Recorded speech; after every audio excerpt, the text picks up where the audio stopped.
Deputado, você defende liberdade de expressão sem limites? Vou contextualizar. Uma declaração mais antiga, né, que gerou polêmica, o senhor defendeu o direito de existir dos países nazistas na Alemanha. Eu quero saber aqui no Brasil se o senhor acha que as pessoas têm o direito de falar o que quiser na internet. Eu falo isso porque na internet se pratica crimes de ódio e também se publica notícias que são inventadas, não vou nem dizer falsas. São notícias inventadas deliberadamente que podem manipular a população.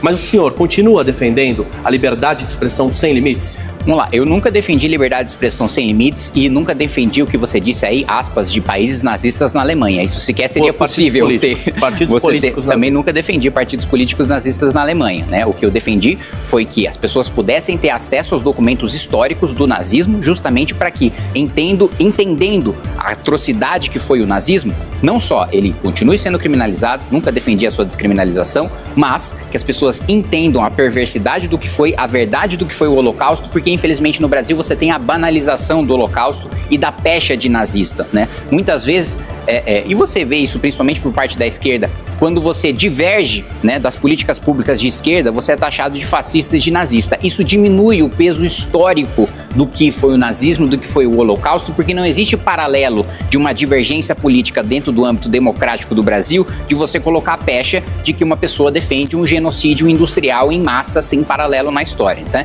Então, esse é o ponto. Segundo, nunca defendi liberdade de expressão irrestrita, inclusive nos próprios Estados Unidos, em que é o país que concede, né, a maior amplitude de liberdade de expressão, inclusive injúria e difamação, por exemplo, não são crimes nos Estados Unidos, mas ainda assim, lá como direito constitucional, não é irrestrito, e o exemplo mais comumente utilizado na doutrina é que nos Estados Unidos não existe o direito de você dentro de um cinema gritar fogo, né? Porque você vai causar perigo e dano para as outras pessoas, ainda que isso em tese estivesse abarcado aí na liberdade de expressão. Aqui no Brasil, e eu defendo uma doutrina que é mais compatível com o nosso ordenamento jurídico, que vem do direito romano, do direito alemão, que é você ser responsabilizado pelo dano que você causa quando você acusa, por exemplo, injustamente uma pessoa de crime, né? Quando você imputa falsamente uma conduta criminosa, se eu falo que uma pessoa roubou e não provo, que estuprou, matou e não provo, eu tenho que ser responsabilizado por isso, né? Da mesma maneira, se eu incito crime, né? Se eu alicio pessoas para o crime organizado, se eu mando, incentivo pessoas a usar drogas, se incentivo pessoas a se faccionarem, né, ao PCC, ao Comando Vermelho, por exemplo, não acho que tem que ter liberdade de expressão irrestrita, não. Deixa eu aproveitar, voltando um pouquinho então na questão das facções, das organizações criminosas, na avaliação do senhor, como que fica a soberania nacional? Não corre um risco com essa decisão dos Estados Unidos? Não. Primeiro porque nós consideramos, eu acabei de citar para você o exemplo do Hezbollah, a gente não viola a soberania dos países árabes pelo Brasil considerar que o Hezbollah seja uma organização terrorista, como praticamente todo mundo livre considera, né? Então, é um ato unilateral de soberania do próprio país ele decidir quais organizações o seu país considera como terroristas ou não terroristas, e não interessa se são nacionais ou são internacionais. E os Estados Unidos tomam essa decisão não porque está preocupado com o crime organizado no Brasil, é porque está preocupado com a exportação de drogas para os Estados Unidos, é porque está preocupado com a lavagem de dinheiro nos Estados Unidos, é porque está preocupado com os americanos. Que esse é outro ponto também. Muitas vezes o discurso bolsonarista dá a entender, e eu já escutei isso várias vezes, não, se o Lula não conseguiu combater as facções criminosas, então vamos deixar o problema para o Trump. O Trump não vai trazer nenhuma tropa aqui para trocar tiro com um faccionado, ele não vai acabar com o crime organizado aqui. Só o Brasil é capaz de enfrentar as facções criminosas brasileiras. Os Estados Unidos vai enfrentar essas facções fora das nossas fronteiras no que interessar para os Estados Unidos. Não existe nenhum risco em relação à soberania, mesmo porque os Estados Unidos já invadiram países que ele não considerava que tinha organizações terroristas. Então, se o Trump quiser invadir um país, ele tem o poder bélico para isso, ele não precisa declarar nenhuma organização terrorista, ele vai lá e invade, como ele já demonstrou que pode fazer, né, assim como outros países desenvolvidos que têm capacidade bélica para isso, podem fazer também. Infelizmente, o Brasil apesar desse discurso de soberania que o governo Lula faz, recentemente teve uma entrevista do ministro da Defesa dizendo, aspas, não temos defesa. Ou seja, se o ministro da Defesa diz que a gente não tem defesa, nós não temos soberania. Nós não mandamos nosso próprio território. 40 milhões de brasileiros estão sob o domínio de territórios dominados pelo crime organizado, né? Ao mesmo tempo, se qualquer país quiser invadir o Brasil, qualquer país desenvolvido ou qualquer país que tenha forças armadas minimamente financiadas e estruturadas, eles vão invadir. Nós não temos soberania porque nós não temos como nos defender. Deputado, qual que é a sua opinião sobre a anistia aos condenados do 8 de janeiro? Eu sou contra a anistia, primeiro porque eu considero que crimes foram cometidos. Eu discordo do Supremo em achar que teve uma tentativa de golpe ali no 8 de janeiro. Acho que eles precisam responder por dano ao patrimônio, pelo vandalismo, pelo aqueles que agrediram policiais, aqueles que ameaçaram os policiais, aqueles que entraram em confronto com as forças de segurança. Todos esses precisam responder pelos crimes que cometeram. Um crime, aliás, eu acho que contra o país foi aquele sujeito criminoso que destruiu um relógio que está aí desde a época de Dom João VI, né? Ou seja, o relógio sobreviveu a guerras mundiais, mas não sobreviveu a um maluco que foi lá invadir a Praça dos Três Poderes. Agora, o que eu defendo e o que eu votei a favor foi o PL da dosimetria, né? Que de fato essas pessoas respondessem, né, numa dosimetria de pena compatível com os crimes que cometeram. Agora, anistia não defendo, porque a anistia você parte da premissa de que os crimes foram cometidos e você quer perdoar. Eu não quero perdoar os crimes cometidos, eu quero que eles respondam pelos crimes cometidos, que são diferentes dos crimes pelos quais eles foram condenados. Então vamos para a próxima pauta, deputado. Quero perguntar para o senhor sobre o fim da escala 6x1. Né? Foi uma votação quase que unânime ali na Câmara dos Deputados, mas o senhor votou contra o fim da escala 6x1. E eu quero entender do senhor se o senhor enxergou algum problema no texto da PEC ou se o senhor simplesmente é contra que o trabalhador brasileiro tenha mais tempo de descanso sem ter esse valor descontado do seu salário. Até para corrigir, né? Eu não votei contra o fim da escala 6x1, eu votei contra a PEC, que promete falsamente acabar com a escala 6x1. É óbvio que ninguém defende que o trabalhador seja obrigado, né, a ser esfolado, trabalhar 6 dias na semana, sem ter o tempo para estudar, para descansar, para estar com a sua família, para cuidar dos seus filhos. Agora, o que eu não fiz, né, e modéstia à parte, corajosamente, porque a maioria dos deputados foram covardes, inclusive muitos, aliás, a maioria que eu conheço que votaram a favor, não acreditam na PEC.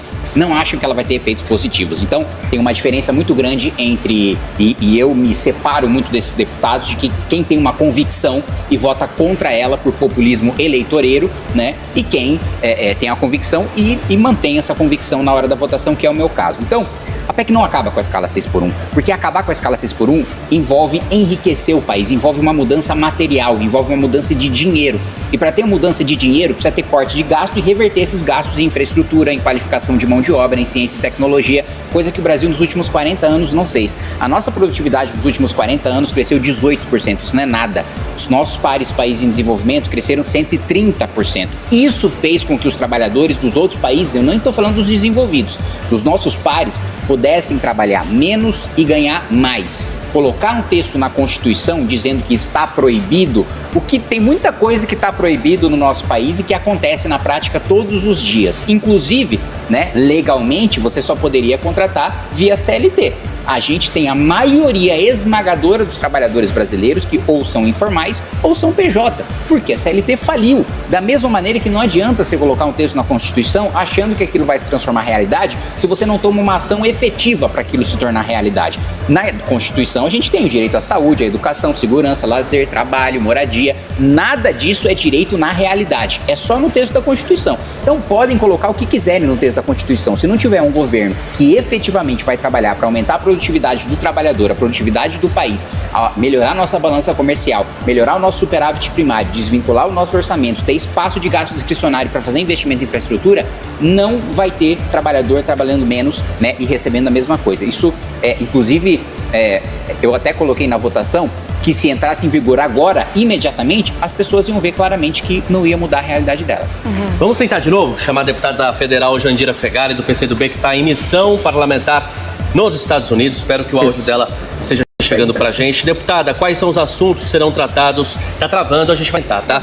Quais são os assuntos que serão tratados nas agendas aí em Washington? Acho que não vai dar, né? Vamos. Infelizmente, o sinal tá muito ruim. ela parece que está no hotel, né? Daqui a pouco ela vai sair para atender jornalista, mas no hotel não está funcionando muito bem, mas eu agradeço a presteza dela de tentar entrar conosco por videoconferência, mas não foi possível. Vamos seguir então com o deputado Kim Kataguiri. Eu vou te contar uma novidade, deputado. Eu não sei se você sabe, mas você é criticado pela esquerda.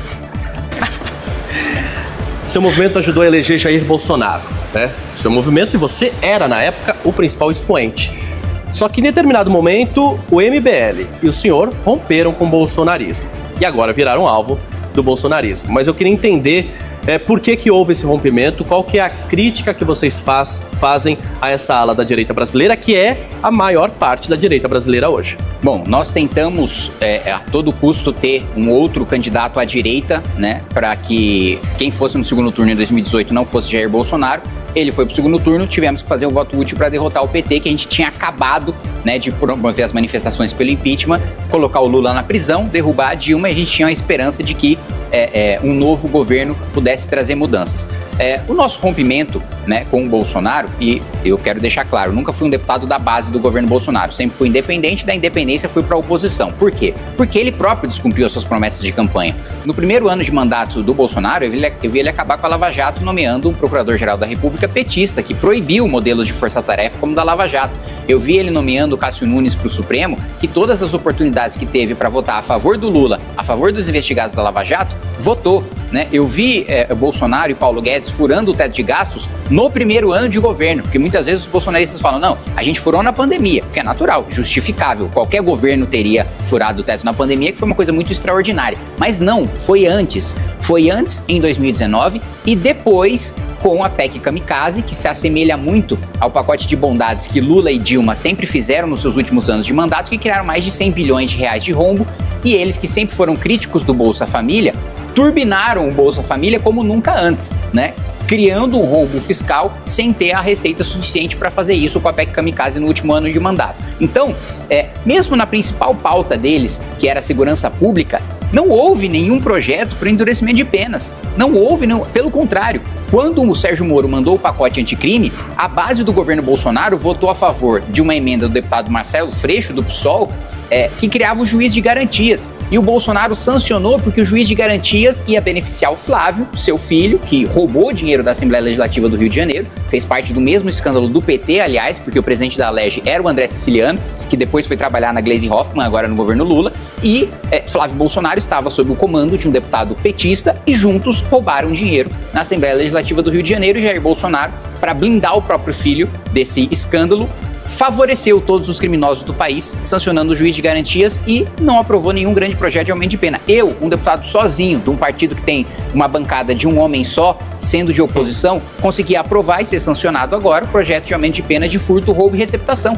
Eu não sou presidente da República, eu não sou líder de uma grande bancada, eu sou líder de mim mesmo, e ainda assim eu consegui fazer isso. Imagina ele com a caneta de presidente, não fez por pura incompetência e por rabo preso também. Nós aprovamos também, na legislatura do Jair Bolsonaro, o fim das decisões monocráticas, a obrigatoriedade de submeter as decisões monocráticas ao Pleno do Supremo. Ele vetou a pedido de Dias Toffoli. Então, isso a família Bolsonaro não fala, que uma das principais medidas, né, que são defendidas como contenção do Supremo, que é o fim das decisões monocráticas, nós aprovamos. E só não está em vigor porque o Bolsonaro vetou a pedido do Dias Toffoli, que ele se dizia grande inimigo, mas aí nos bastidores ia assistir junto o jogo do Palmeiras no Palácio do Planalto com o Dias Toffoli. Então, essa é a razão de apontar todas essas incoerências, de apontar o despreparo, de apontar a falta de compromisso com a verdade, com as próprias propostas de Jair Bolsonaro, que levou a gente aí à oposição. E a constatação também de que nós, com as manifestações pelo impeachment, entregamos um país com o PT destruído,